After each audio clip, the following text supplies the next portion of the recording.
asociados a lo que es el riesgo toxicológico. Vamos a hablar un poco del benceno, si acaso de repente alguno no tiene un conocimiento más allá de lo que es esta sustancia química. Y también vamos a tratar algunas cosas indispensables que un profesional de la salud debe saber para poder, digamos, realizar investigación en lo que es el campo de la evaluación del riesgo toxicológico. Muy bien, entonces, comenzando con ello, tenemos nuestro contenido. Voy a tratar tres temas. Justamente la exposición del día de hoy se ha dividido en lo que es una primera introducción. Vamos a hablar de lo que es la exposición al benceno. Vamos a hablar de evaluación también del riesgo toxicológico como punto final. Y al final daremos también algunos ejemplos de algunos papers, de algunas publicaciones que están relacionadas principalmente a este estudio. Entonces, como manera introductoria, hay algo que tener en cuenta ciertas cositas, ciertas pinceladas, como por ejemplo, hablar de evaluación de riesgo toxicológico implica conocer lo que vendría a ser la toxicología. Y si bien es cierto, si nosotros hablamos de toxicología, se nos viene a la mente de repente bastantes cosas. Si hablamos de toxicología como químico farmacéutico, podemos entenderlo desde el ámbito del estudio de cualquier sustancia que en general puede producir un efecto nocivo cuando penetre el organismo. Algo bien interesante que hay que mencionar aquí es que cuando nosotros hablamos de tóxicos, bueno, más allá del abordaje que se le da en psicología relacionado a personas tóxicas, hablando de, de tóxico como sustancia en sí, podemos hacer referencia a sustancias que cuando ingresan en el cuerpo o en este caso entran en contacto con lo que vendría a ser el individuo, van a causar un efecto que muchas veces puede ser, o bueno, en la mayoría de las veces es perjudicial. Siempre va a causar un cambio, pero por lo general puede ser, digamos, un cambio menor, un cambio intermedio, un cambio mayor, dependiendo de la exposición, dependiendo de la dosis y dependiendo también de cómo es que uno se expone a ello. No es lo mismo, por ejemplo, que una persona ahorita esté en un ambiente respirando dióxido de azufre durante 30 segundos, que una persona que respira dióxido de azufre toda su vida porque vive muy cercano a una fábrica o vive aledaño a una fábrica y la respira durante años. Entonces nos damos cuenta que hay bastantes cosas a considerar. La exposición a un tóxico, que es una sustancia nociva que produce un efecto, puede depender del tiempo, puede depender de la vía. Hay un caso, tú inhalas un tóxico, puede ser diferente a cuando tú consumes un tóxico, o puede ser diferente cuando el tóxico ingresa por tu piel. Entonces hay varias nociones que digamos que por ahí nosotros podemos tener en cuenta, podemos considerar para poder hablar directamente de lo que vendría a ser tóxico y el campo de la toxicología. Muy bien, entonces, acá hay una frase que de repente algunos la conocen, bueno, de repente la gran mayoría, y nos dice, todo es veneno y nada es veneno, solo la dosis hace al veneno, lo cual lo dijo Paracelso, que bueno, se habla mucho de él como uno de los primeros pioneros en lo que es el estudio de la farmacia, y bueno, vivió aproximadamente en el siglo XVI, como pueden apreciar ahí. Algo que a mí me resulta bastante interesante y que yo quisiera comentarles a manera de anécdota es que, bueno, creo que también lo he mencionado alguna vez anteriormente, de repente alguna amistad o alguien que me conoce sabe que yo cuento bastante sobre este hecho. Una vez yo estaba en un lugar, me acuerdo que justo había dado una ponencia, recuerdo bien, y yo estaba tomando un Inca Kola, presuntivamente porque justamente no teníamos otra cosa que beber. Digamos que habíamos realizado la ponencia, la bodega más cercana estaba muy lejos, así que los que nos habían proporcionado los materiales para realizar la ponencia nos dieron un Inca Kola. Y yo me acuerdo que yo, bueno, bajo el calor y con bastante sed, lógicamente, uno le resulta rica, ¿no? Quien no quiere tomarse una Coca-Cola, una Inca Kola helada, calor, después de haber tenido un día un poco ajetreado. Y yo me acuerdo que yo estaba con mi bata, claro, precisamente yo estaba con bata. Y se me acerca una señorita y me dice, oiga, ¿usted es doctor? Y yo le digo, bueno, yo soy estudiante de farmacia y bioquímica. Le digo. Y me dice, ¿cómo es posible que pueda estar tomando un Inca Kola si la Inca Kola es venenosa? A lo que yo le respondí, señorita, con todo respeto, pero déjeme decirle que todo en sí es veneno, todo en sí es venenoso. Tal vez ella no me entendió muy bien, se fue, siguió con su rumbo, pero ¿cómo podríamos representar esto?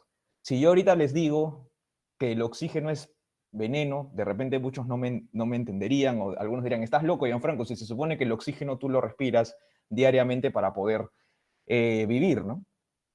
Pero claramente el oxígeno es tóxico. Solamente que se demora aproximadamente 90 años en matarte.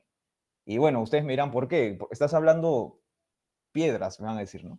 Lo que sucede es que el oxígeno, cuando ingresa a tu cuerpo, las células lo utilizan para realizar trabajo celular. Trabajo celular como la respiración, que se da a nivel primero de una glucólisis inicial, posterior ciclo de Krebs, cadena transportadora de electrones y otros aspectos bioquímicos que son necesarios para que la célula produzca energía. El problema es que el uso de oxígeno por nuestras células genera algo que se conoce como envejecimiento celular. Y el envejecimiento celular está relacionado con la producción de ciertas especies reactivas de oxígeno que se conocen como los radicales libres. Y eso genera que las células envejezcan, y al final los tejidos y los órganos empiezan a, de cierta manera, perder funcionalidad. Es lo que pasa con una persona mayor. ¿Por qué las personas mueren de 80 años, de 90 años? ¿Por qué una persona envejece? ¿Por qué por qué existen las personas de la tercera edad? ¿Por qué son consideradas pacientes de riesgo? Son personas a las cuales se les tiene que tener bastante cuidado. Precisamente porque por haber estado expuestos al oxígeno y otros factores adicionales, el oxígeno ha generado que sus células envejezcan y por ende ellos han envejecido. Entonces, si me quisieran decir, oye, ¿y por qué las personas envejecen? Bueno, porque respiramos oxígeno y el oxígeno es necesario justamente para que podamos hacer trabajo celular. ¿Es tóxico? Les estoy dando a entender que sí, solo que se demora bastante tiempo en poder causarte daño. Si no me creen, si quieren agarren a una persona, bueno, no es nada ético, pero sométanla a una gran presión de oxígeno y van a darse cuenta que eso le va a hacer un daño. El agua también, se dice que consumir agua en exceso, claro, no toma 2 litros de agua, pero ¿qué sería de una persona que consuma 20 litros por agua? Hay casos incluso reportados de que un exceso de agua puede generar un desbalance hidroelectrolítico y eso puede acabar con la vida de la persona. Entonces, en general, podemos decir que dependiendo de la dosis o dependiendo de la cantidad a la cual uno está expuesto, todas las cosas que uno se administra o todas las cosas que uno consume o todas las cosas que uno respira son venenosas, por así decirlo. Entonces, yo les voy a hablar del benceno, que justamente es tópico y es tema relacionado a lo que viene a ser mi investigación. Como justamente les han explicado, yo estoy en el área de investigación toxicológica ambiental, pero yo relaciono bastante mi tema de investigación con lo que vendría a ser la toxicología ocupacional. Y cuando hablamos de toxicología ocupacional, estamos hablando directamente de cómo los trabajadores en ciertas áreas pueden verse afectados por la exposición a diferentes sustancias. En el caso del benceno, si alguien tiene un conocimiento en química orgánica, es una molécula, es un hidrocarburo, es una molécula orgánica conocida como hidrocarburo que presenta justamente esta representación, 6 átomos de carbono, 6 átomos de hidrógeno, es altamente lipofílico, lo cual quiere decir que fácilmente penetra barreras como las barreras celulares, la barrera hematoencefálica, entre otras. No se lleva nada bien con el agua, es como el aceite. El aceite también es una sustancia lipofílica, muy afín por las grasas, lipo, grasa, fílico, quiere la grasa, pero muy poco afín por el agua, hidrofóbico completamente. El benceno es así, recontra hidrofóbico. Tú agarras benceno en una solución, bueno, tienes benceno, digamos, en forma líquida, un derivado del benceno, juntarlo con agua vas a ver que es casi imposible, porque justamente son dos sustancias que no tienen, digamos, características similares, porque nosotros sabemos para que el agua pueda juntarse con otra, tiene que haber cierto grado de polaridad y otras cosas. Pero el benceno en general, a temperatura ambiente, podemos encontrarlo como un gas. O en caso lo encontremos en forma líquida, es una sustancia o es un componente bastante volátil. Al ser bastante volátil, quiere decir que nosotros podemos encontrarlo en el aire fácilmente. Pero vamos a tener en cuenta en qué lugares en específico podríamos encontrarlo de esa manera. Entonces, el benceno, como justamente están viendo ahí, acá tenemos una representación gráfica, 6 carbonos, 6 hidrógenos, tenemos 3 representaciones que se le da a esta sustancia. Muchas veces, cuando nosotros estudiamos esta molécula desde el ámbito de la toxicología, lo relacionamos con el efecto nocivo que tiene a nivel del cuerpo. Una de las principales patologías asociadas a lo que vendría a ser la exposición prolongada al benceno es que tiene un efecto en la sangre. Y el efecto en la sangre es que promueve principalmente una disminución de los glóbulos rojos. Bueno, los glóbulos rojos, o también conocidos como los eritrocitos, bueno, los retazos de células, o bueno, vamos a llamarlos células, predominantes a nivel de la sangre. Y estos disminuyen paulatinamente y eso provoca un efecto a nivel de la médula ósea.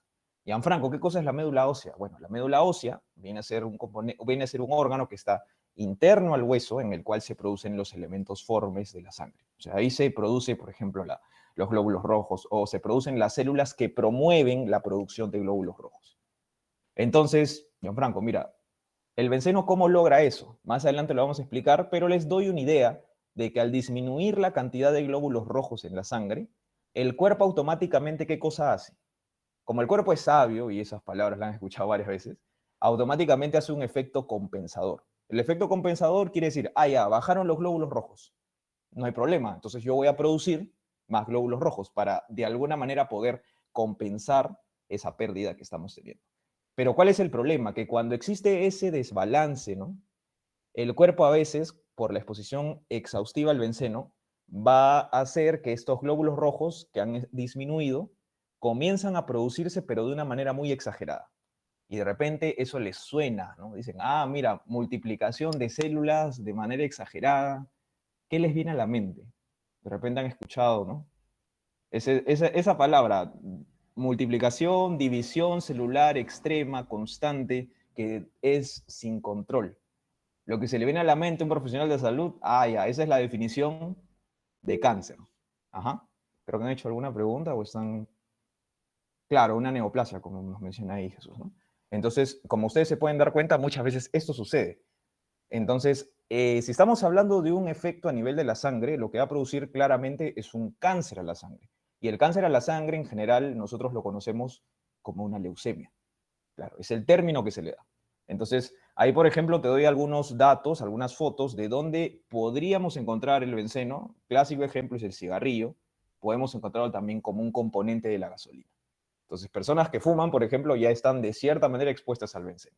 Y más adelante vamos a ver cómo diferentes industrias, como es el caso de la industria gasolinera, también tiene esta exposición a esta sustancia. Ahora, hay que tener en cuenta algo, porque cuando las personas hablan del tema del día de hoy, que se habla de riesgo toxicológico, primero tú tienes que saber qué cosa es un riesgo. Cuando yo te hablo de riesgo, te estoy haciendo referencia a la ponderación de la probabilidad de un efecto perjudicial para la salud y la gravedad de ese efecto como consecuencia de un factor de peligro. Ya, esa es la definición que te da el libro, la definición que te da la ATCDR, que te da en este caso los libros de farmacología y toxicología. Pero más allá de la definición, a mí me importa que nosotros lo entendamos.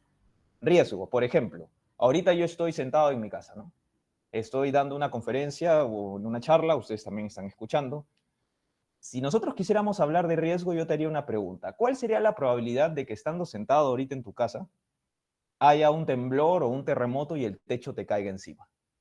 Bueno, para eso existen los especialistas, ingenieros geológicos, toda la gente especialista eh, con lo que es INDECI, en este caso el Instituto Nacional del Estudio de los Sismos y todo lo que se relaciona con terremotos, hacen un estudio en base también a la zona geográfica, a las placas, y teniendo en cuenta que en Perú es un país sísmico, hacen una ponderación y dicen, oye, ¿sabes qué? El riesgo de que a ti te suceda eso es del 2%. O sea, es una probabilidad, es un porcentaje muy bajo de que eso suceda. O sea, de que estés en tu casa ahorita escuchando la charla y te caiga el techo encima producto de un terremoto. Otro ejemplo, tú te vas, no sé, por ejemplo, haces un viaje a África, ¿no? Y te preguntan, ya, mira, vas a hacer un viaje a África, vas a hacer un viaje en una determinada selva. Entonces, ¿cuál es la probabilidad de repente que un león venga, te ataque y mueras? Ya. Esa probabilidad, ese valor, ese supuesto caso que podría darse, también vendría a ser un riesgo. Entonces, siempre que hablamos de riesgos, podemos estar haciendo referencia a probabilidades de que ocurra algún evento. Entonces, si hablamos de riesgo toxicológico, es igual, es evaluar mediante una cuantificación, mediante un número, pero lo estamos relacionando a sustancias consideradas tóxicas, que ya las mencioné anteriormente, ¿no? Entonces, riesgo toxicológico, el riesgo de que una persona sufra un problema por estar expuesta a un tóxico. ¿Qué puede ser el benceno, que yo le he comentado? Podría ser el arsénico, el mercurio, el plomo, podría ser el cadmio, podría ser el dióxido de azufre, de nitrógeno, etc. Entonces, eso es el tema de estudio de la charla del día de hoy y justamente también fruto de mi investigación yo busco calcular ese riesgo toxicológico. Los límites de exposición profesional justamente son valores de referencia. Como estamos hablando de toxicología ocupacional, estamos hablando de personas que trabajan, que están expuestas a este tóxico. Es cierto, ¿no? Por ejemplo, ustedes dirán, oye, pero las personas que trabajan, por ejemplo, en la industria de las pinturas, donde fabrican pinturas. Ahí se utiliza benceno. ¿Están expuestos a ese tóxico? Sí, pero existe una agencia internacional que es la ATSDR que ha, digamos, de cierta manera ponderado, ha hecho un análisis, ha hecho un estudio y ha llegado a la conclusión de que las personas pueden exponerse hasta una determinada cantidad, que es la cantidad ya límite. Esa cantidad límite o esa concentración límite, digamos que es el estándar que utilizan las empresas para poder, digamos, elaborar sus planes de trabajo en un determinado ambiente. Si tú pasas esa línea, si tú pasas ese límite, ya estás en peligro. Y por ende ya no es, digamos, saludable que tus trabajadores estén en ese ambiente. Entonces, el límite de exposición profesional, ahí está la definición. Bueno, los que me conocen saben que a mí no me gusta trabajar con full conceptos, sino que me gusta que las personas lo entiendan. Pero el límite de exposición profesional es un valor de referencia para evaluar, controlar riesgos inherentes a la exposición, principalmente por inhalación, a agentes químicos presentes en los puestos de trabajo. Y por ende, busca proteger la salud de los trabajadores. Ajá. Entonces, habiendo tocado la primera parte, bueno, tengan en cuenta que al final, si es que en caso tengan alguna consulta o alguna duda, pueden hacer sus preguntas a través del chat o si desean también pueden hacer sus preguntas prendiendo su audio al final de la exposición. Segundo punto, exposición a benceno. Les he dado unos pequeños detalles, unas pequeñas partes de lo que viene a ser el riesgo toxicológico, qué cosa es la toxicología y más o menos qué cosa es el benceno. El problema con el benceno es justamente lo que les decía, ¿no? El benceno, digamos que es una sustancia que al ser inhalada en grandes cantidades puede producir un efecto perjudicial en la salud. El límite de exposición a benceno que ha sido calculado ya anteriormente se dice que es una parte por millón. ¿Qué cosa es una parte por millón? Quiere decir que en un volumen aproximado de 1 litro, lo máximo que debe haber de benceno es 1 miligramo. O sea, es la millonésima parte de un volumen. Se supone que eso es el límite que debe haber en un determinado ambiente. Tú tienes un ambiente, imaginemos que una casa, bueno, calculado en volumen, el volumen se puede calcular en metros cúbicos, se puede calcular en litros. Si hablamos de metros cúbicos, podríamos decir que una casa puede tener un volumen, vamos a ponerle, a ver, 10, 10, 10, no, 10, 10, 2 o 10, 10, 3. 300 metros cúbicos. De esos 300 metros cúbicos, la millonésima parte, que equivale aproximadamente, a ver, ¿cuánto sería? Como 300, o sea, de esos 300 metros cúbicos, la millonésima parte, que es aproximadamente 300 miligramos, o sea, máximo en esos 300 metros cúbicos pueden haber 300 miligramos de benceno. Es lo máximo.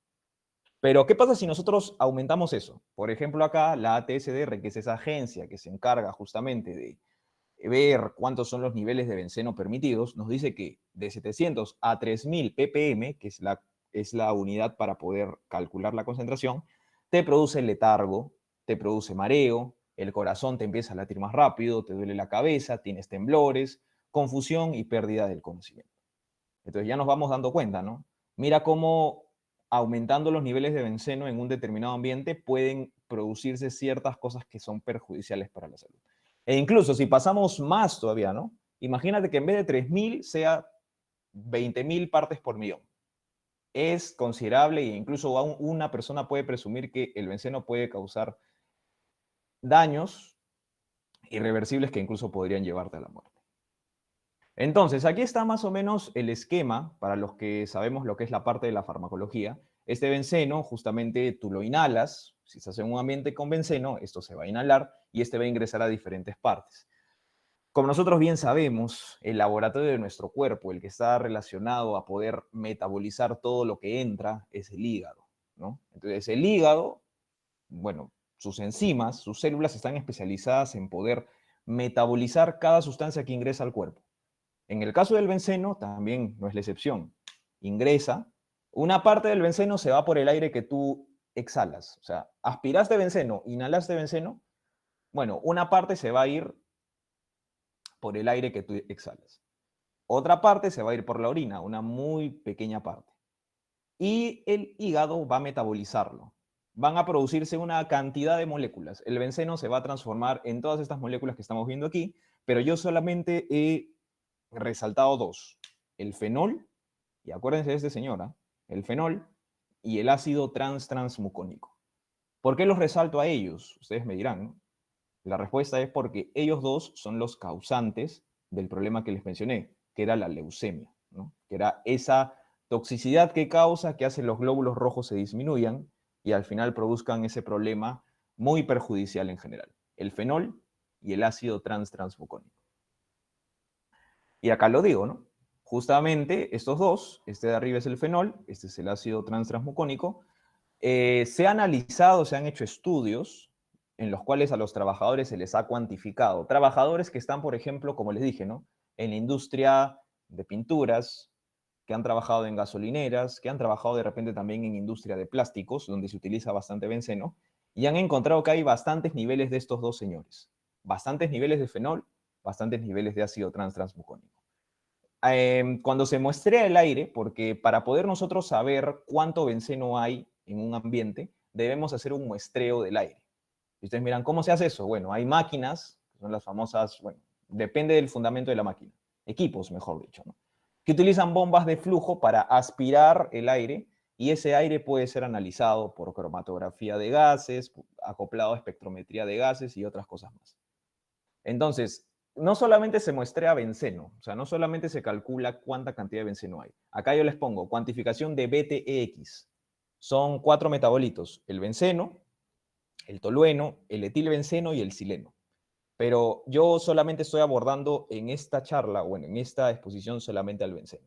Hay papers, hay diferentes artículos que estudian bastante lo que vendría a ser el análisis de los otros metabolitos, pero ahorita solamente nos vamos a centrar en el benceno.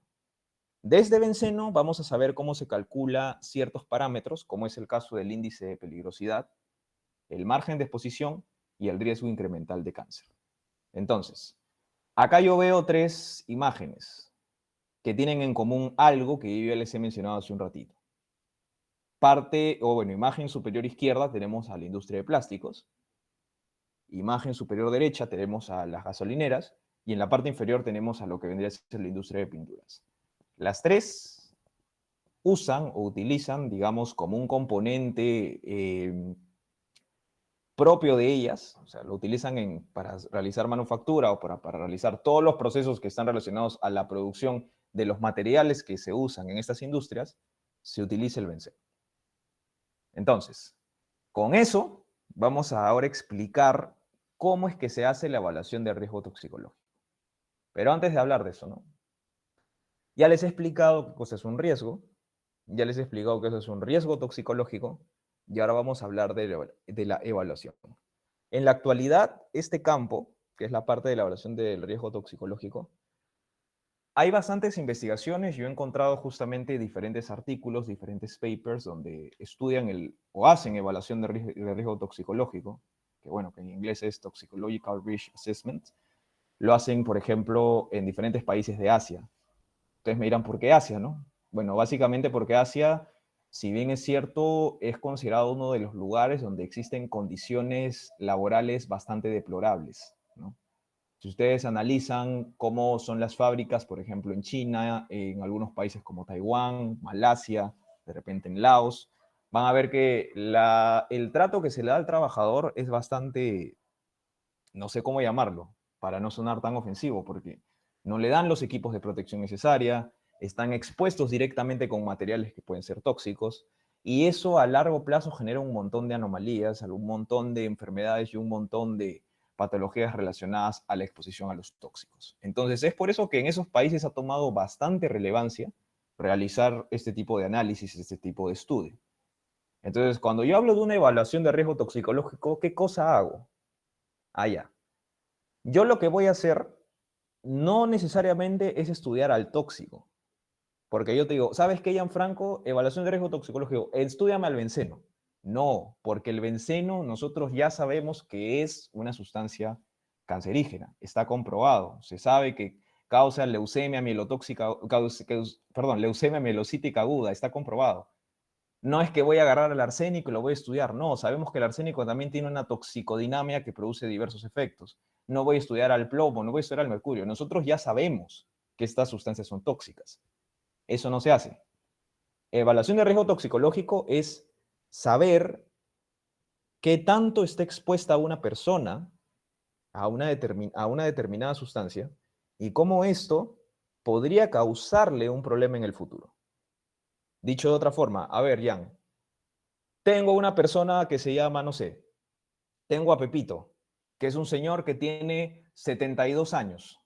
El señor Pepito ha trabajado durante 48 años de su vida en una industria de pinturas.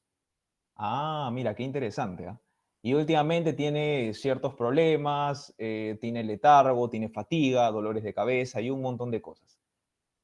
Claramente, ahí qué cosa estoy viendo. Ya estoy viendo una persona que quizás, yo no lo sé, quizás por la exposición continua al benceno, por haber trabajado en una industria de pinturas, puede estar o haya podido desarrollar alguna patología. Pasan unos meses, Pepito va, no sé, a hacerse un análisis de rutina, se hace algunas pruebas complementarias y les detectan un cáncer. O más aún, le detectan leucemia.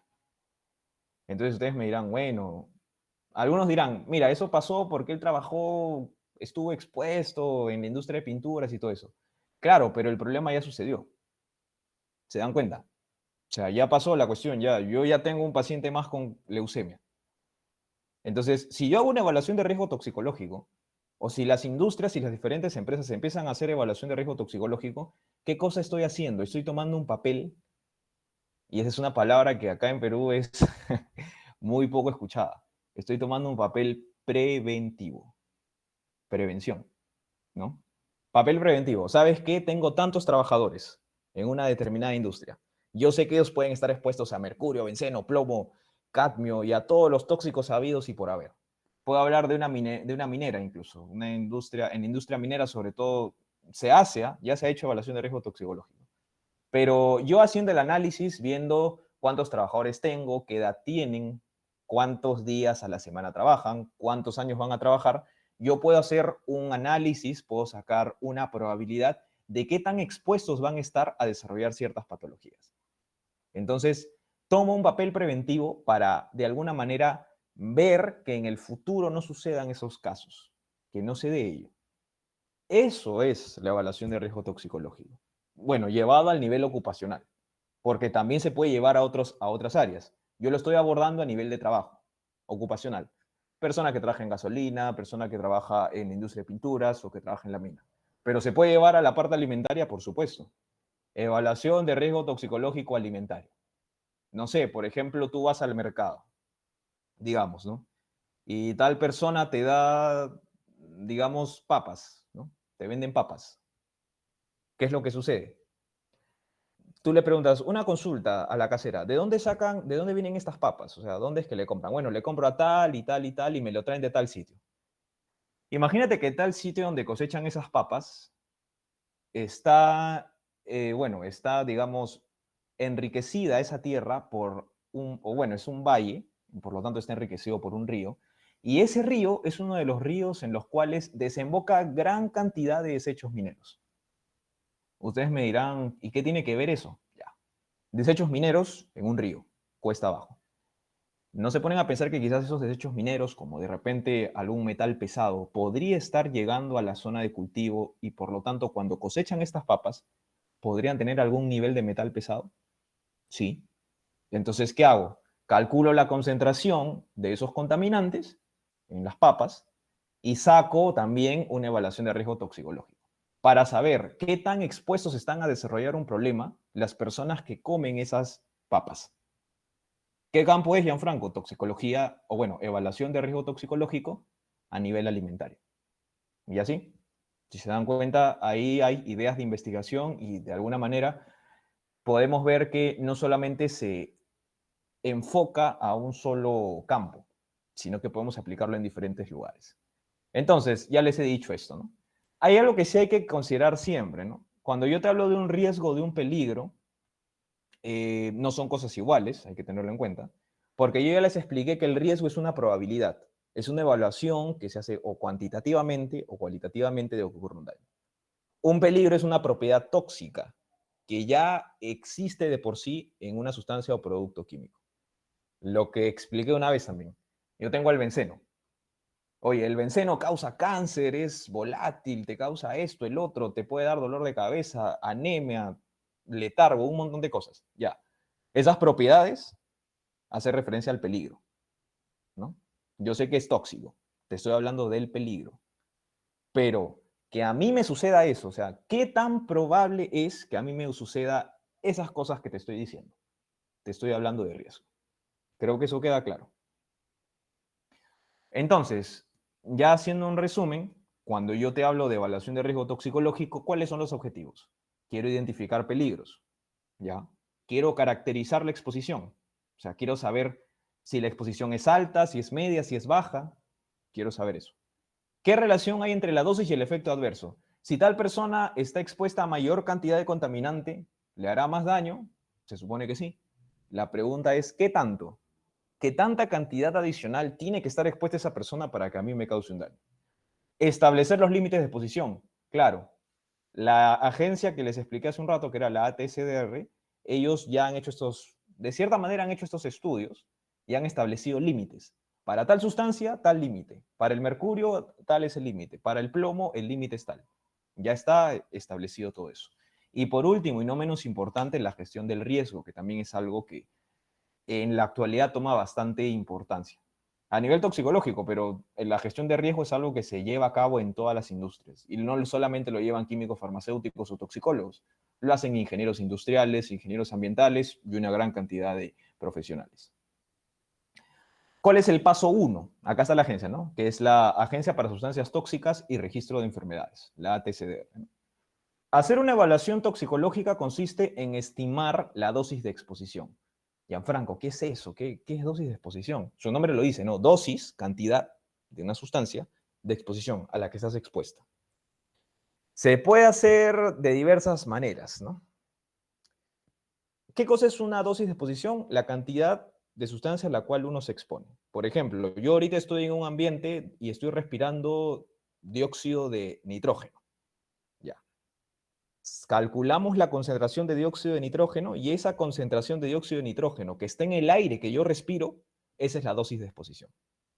Ahora, acá hay dos cosas. Se puede hacer una dosis de ingestión para efectos cancerígenos, ¿ya? Se puede hacer eso. O también se puede hacer una dosis de ingestión para efectos no cancerígenos. Entonces se divide en dos partes, ¿no?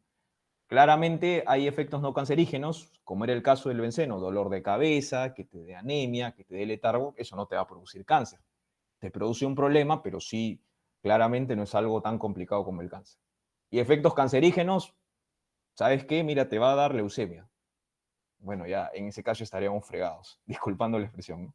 Pero eso de ahí se hace justamente en evaluación. O sea, evaluamos un efecto cancerígeno y un efecto no cancerígeno. Ahora, ¿cómo hacemos eso? La dosis de exposición. ¿Cómo se calcula la dosis de ingestión? Esto es un modelo matemático que ya ha sido avalado por la ATCDR, ¿ya? Y justamente la dosis de exposición tiene estos parámetros: calcular el nivel de sustancia química, la tasa de ingestión, el factor de exposición, que es una constante que está establecida para determinada sustancia. O sea, cada sustancia tiene un factor de exposición que justamente se va a calcular a continuación. Y el peso corporal de una persona. Este factor de exposición que les digo justamente está relacionado con lo que viene a ser el número de días de exposición al año, el número de años de exposición. Se divide eso entre los días del año y el número de años que está expuesto. Eso te va a dar una constante que se va a reemplazar en esta fórmula que es la dosis de ingestión. ¿Y listo? Digamos que mediante ese modelo matemático vamos a calcular el riesgo toxicológico. Paso 2. Comparamos la dosis de exposición con las pautas sanitarias. Ya, mira, tenemos qué cosa. Tenemos dosis de ingestión, tenemos factor de exposición. ¿Qué cosa voy a hacer ahora? Voy a comparar. Por ejemplo, bueno, la ATCDR hace un rato creo que no lo mencioné, pero por ejemplo aquí, cuando yo te hablo de este documento que son los ToxFacts, son como que enciclopedias donde te da información de cada sustancia. Eso aquí, si quieren, búsquenlo. Y te dan información de sustancias tóxicas, o sustancias nocivas para la salud, y te dicen cuáles son los parámetros que tú debes evaluar. Por ejemplo, te da cuánto es una dosis de ingestión límite, un factor de exposición límite, y te dan también los límites de exposición. Entonces, Cuando tú tienes eso, tú puedes comparar lo que tú has calculado con lo que te dice la norma. Y ahí tú puedes ver cuáles son las dosis a las cuales no se da ningún efecto perjudicial, ¿no? Todo eso está basado en estudios toxicológicos y epidemiológicos ya avalados. Y justamente esto de aquí está relacionado con factores de seguridad e incertidumbre, ¿no? Entonces, todo ello de ahí, todo esto que les estoy mencionando ya digamos que está parametrado de cierta forma. Tú calculas en una población, en un ambiente, cómo está esta situación y lo comparas con los estándares o, bueno, los límites que te da las diversas, bueno, los diversos documentos, las diversas agencias, como es esta de aquí. ¿Cómo evaluamos efectos no cancerígenos? Bueno, tenemos que calcular el nivel de riesgo mínimo, tenemos que calcular la dosis de referencia y la concentración de referencia. El nivel de riesgo mínimo lo calculamos en una sustancia que probablemente no produce efectos cancerígenos. Bueno, en el caso del benceno no es el caso porque sí tiene un efecto cancerígeno, pero podemos saber cuál es a qué nivel, o mejor dicho, a qué concentración, el nivel de que ocurra eso no va a ser tan considerable. La dosis de referencia, que es las dosis ingeridas de una sustancia que probablemente no producen efectos cancerígenos, y la concentración de referencia, ¿no? Que son justamente tres parámetros que también se calculan, y su definición son los cálculos de exposiciones diarias a una sustancia química que probablemente no produce efectos no cancerígenos en la salud. Son parámetros a considerar. Y bueno, como paso 3, se hace ya la evaluación toxicológica, donde yo evalúo la exposición en cuanto a los posibles efectos. Analizo los estudios sobre la sustancia química y determino si la exposición en específico puede o no puede producir un efecto. Y ya está. Digamos que ese es como, por así decirlo, el último paso. Entonces, eso digamos que a grosso modo es cómo un investigador realiza la evaluación de riesgo toxicológico. Para ello, a continuación tenemos algunos artículos. Por ejemplo, aquí tenemos evaluación de riesgo por exposición a benceno en trabajadores de estaciones de gasolina, ¿no? Bueno, este estudio ha sido realizado por investigadores tailandeses, ¿ya? Justamente. Y algo que yo quiero resaltar es que justamente para esta parte de la evaluación del riesgo, calculan con esta fórmula que ya les he mencionado anteriormente, lo que vendría a ser la concentración de exposición, y de esa manera llegan a una conclusión para saber si existe o no un riesgo alto en esos trabajadores, tomando en cuenta cuánto benceno respiran, cuántos días al año están expuestos a este benceno y otras cosas adicionales. Pero aquí abajo, si ustedes pueden ver, me dan un valor, o sea, me dan una fórmula para calcular el riesgo cancerígeno. Y esto se calcula en base a este anterior parámetro que calculamos, al S, que es la concentración de exposición, multiplicado por una constante que es el IUR, ¿no? Que toma valores, como acá dicen, puede ser de 2,2 por 10 a la menos 6 o de 7,8 por 10 a la menos 6. Y dependiendo si ese valor me sale por encima del número que es, en este caso, el 2,2 por 10 a la menos 6, o me sale por encima de 7,8, o sea, si está fuera del rango, o sea, de 2,2 a 7,8, ese es un ejemplo, si me sale por encima de eso, quiere decir que hay un riesgo inaceptable. Gianfranco, ¿qué es eso? Riesgo inaceptable. Un riesgo inaceptable quiere decir que esos trabajadores están en riesgo y tú tienes que corregir eso. No puedes aceptar ese riesgo. Y tú me dirás, ¿y qué es un riesgo aceptable? Un riesgo aceptable sería que tus trabajadores están expuestos, pero la probabilidad de que ocurra algo es bajísima. Un riesgo inaceptable, tus trabajadores están expuestos, pero la probabilidad de que ocurra algo es una probabilidad alta. Y esa es la diferencia. Y acá nos dan otro valor, ¿no? Por ejemplo, acá también hay otro parámetro que nos recomienda la ATSDR, que es el HQ, y se calcula de esta forma, ¿no? Teniendo la concentración de referencia, o perdón, la concentración de exposición, y se divide con la concentración de referencia. Y acá tenemos algo más, por ejemplo, ¿no? Uy, perdón. Es un riesgo inaceptable si ese valor me sale por encima de 1, y es un riesgo aceptable si ese valor me sale por debajo de 1, ¿no?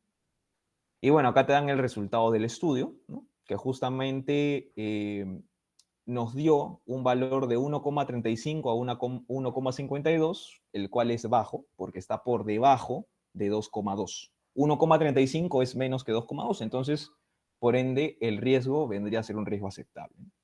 en conclusión. Ya para llegar a la última parte, y bueno, ya atender si es que hay alguna consulta, hablemos de las perspectivas futuras, o sea, qué es lo que depara en el futuro de la evaluación de riesgo toxicológico. Bueno, eh, posterior o con el pasar de los años, vamos a ver que va a haber una mayor comprensión de lo que es la toxicodinamia. Ustedes dirán, ¿qué cosa es la toxicodinamia? Es cómo el tóxico actúa en tu cuerpo. ¿Qué le hace el tóxico a tu cuerpo? Y ahora, muchas veces eso se puede predecir, se puede saber de antemano con estos estudios que son los estudios in silico. Un estudio in silico es un estudio que se hace mediante una plataforma, un software informático, y de alguna manera yo puedo ver a nivel molecular qué sucede con la célula cuando es expuesta a un determinado tóxico. Incluso puedo calcular valores como la probabilidad de que suceda un problema, cuál es la probabilidad de que el tóxico afecte a la célula. Puedo sacar todos esos datos. Y con el avance de la bioinformática y el relieve que está teniendo en los últimos años, yo puedo o me atrevo a decir que va a ser muy importante y va a ser muy útil esos modelamientos in silico con el pasar de los años. Hay que tener en cuenta que hay una sensibilidad individual. Claramente, una persona de repente que vive en Perú no le afecta a un tóxico de la misma manera que le afecta a un europeo. No sé, por ejemplo, hablando en general, ¿no? Una persona que está en Perú de repente está acostumbrado, de cierta manera su cuerpo se ha adaptado, no tiene una sensibilidad a ciertos contaminantes en el aire, en comparación con un europeo que de repente en su ciudad se respira un aire más puro. Entonces es más fácil que si él va a un determinado ambiente o alguna zona de Lima donde el cual el aire está bastante contaminado, podría ocasionarle probablemente mayores problemas. Entonces, hablar de riesgo toxicológico en una población se vuelve cada vez más complejo porque de cierta manera hay bastante variabilidad entre los individuos. No todos somos iguales, no tenemos eh, el mismo comportamiento, la misma toxicocinética, o sea, los tóxicos o las sustancias en general no se comportan 100% igual en todas las personas, siempre hay alguna variabilidad. Y claramente, con todo lo que estamos viendo ahora, que hay bastante importancia por lo que es la parte ambiental, ya también se habla de evaluación de riesgo ambiental. O sea, vamos a ver de repente en el campo de la toxicología ambiental qué tanto puede o qué tan riesgoso puede ser que una industria minera, por ejemplo, vierta sus residuos a un río, qué tan riesgoso es que pueda afectar la flora y la fauna de ese ecosistema. Estamos hablando de riesgo ambiental, porque ya no lo estamos enfocando en las personas, lo estamos enfocando en la flora y fauna de ese lugar, de ese ecosistema, de ese río. Ya estamos hablando de una evaluación de riesgo, bueno, toxicológico, pero a nivel de ambiental. Entonces, es otra perspectiva que actualmente veo ya bastantes papers que se hacen, bastante investigación. Ahí veo bastante que hacer, sobre todo hay bastantes ingenieros ambientales que están bastante inmersos en esta rama. Y bueno, justamente también es una perspectiva futuro porque con el paso de los años y con el paso de todos los problemas que produce en sí la presencia humana, la creencia de la creación de diferentes industrias va a seguir afectando ecosistemas, entonces es necesario realizar estos estudios para poder saber qué restricciones debe tener esta industria antes de hacer algún proyecto que afecte al ecosistema. Entonces, bueno, esa es la parte de perspectivas futuras y ya por finalizar, solamente quiero agradecer a PEFIP y agradecer a todos los presentes, bueno, a PEFIP por la invitación y quedo atento a cualquier pregunta que puedan hacer o que quieran realizar. Gracias.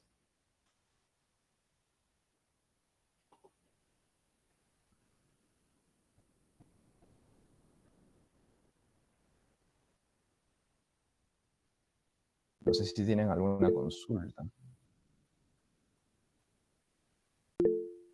A ver, creo que primero ha comentado Abner Jonathan Obregón Omaní. Nos dice, en el Perú existe una normativa relacionada a los límites de exposición profesional. Lo que sucede es que en el Perú, o todos los países en sí, se guían de una normativa. O sea, no es que yo tenga una normativa específica para el Perú, o una normativa específica para Ecuador, o una normativa específica para Colombia, para Rusia, para Estados Unidos.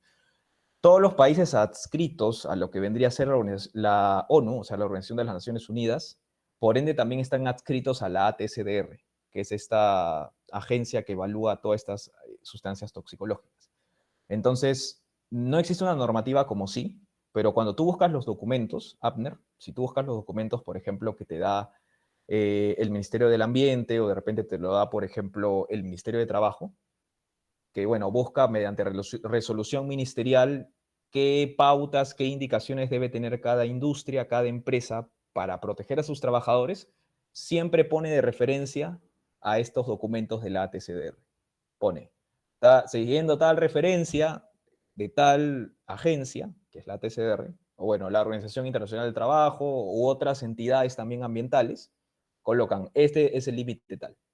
O sea, respondiendo ya a tu pregunta de por sí, la normativa que existe en Perú es la normativa que siguen prácticamente todos los países del mundo, que es la que justamente estábamos explicando, ¿no?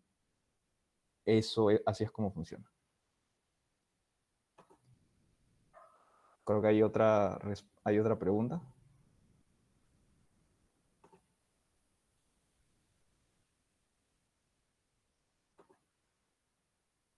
Así habían puesto que viene en su asistencia, sí. Gracias.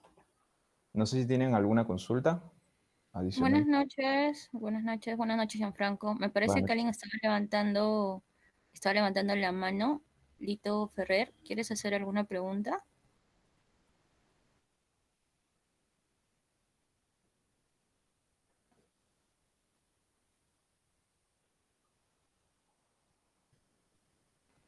No. Ah, bueno. Gianfranco, agradecerte por esta exposición. Creo que nos has dado una perspectiva de lo que es toxicología. Hay muchos interesados en esta área.